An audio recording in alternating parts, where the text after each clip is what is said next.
Real Maharashtra 24 news, आम्ही दाखवतो सत्य. बीड तालुक्यातील बोरखेड ग्रामपंचायत अंतर्गत लोणीघाट फाटा जो आहे त्या ठिकाणी पारदेवस्ती आणि या ठिकाणी 22 पटसंख्या आहे. एरवी जर पाहिलं आपण तर शासन प्रशासन म्हणतं की पारधी समाजानं शिक्षण घ्यायला पाहिजे, प्रवाहामध्ये यायला पाहिजे. मात्र या ठिकाणी जर आपण पाहिलं शाळा जी दाखवली त्या शाळेमध्ये जर पाहिलं तर बसायला बेंच नाहीये. बेंचचा विषय सोडा, फळा सुद्धा नाहीये. सिमेंटचा जो गिलावा केलेला आहे त्याच्यावर अक्षर लिहिलेले आहेत आणि मुलांना गोदड्यावर बसावं लागते.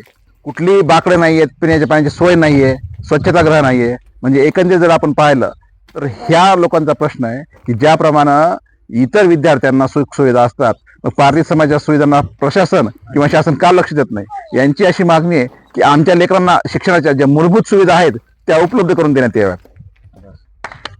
आमची शाळा बोरखेड पारदेवस्ती लोणीघाट लोणी फाटा पारदेवस्ती शाळा आमची आहे. आमच्या शाळेमध्ये 22 पट आहे मुलांचा. या शाळेमध्ये मुलांची काही व्यवस्था नाही आणि त्या मुलांना बसण्यासाठी किंवा त्यांना खेळण्यासाठी त्यांची कोणतीही व्यवस्था नाही त्या मुलांना. तर आमचे मुलं शिक्षक म्हणतात किंवा सरकारी जे लोक येतात, साहेब लोक येतात, ते म्हणतात की तुमचे मुलं शिकत कस काय नाहीत, तुमचे मुलं शाळेमध्ये बसत कस काय नाहीत.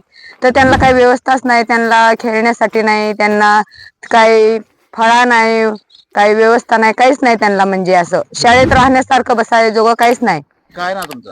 रेखा प्रकाश पवार, पद अध्यक्ष. शालेय व्यवस्थापन समिती. हा.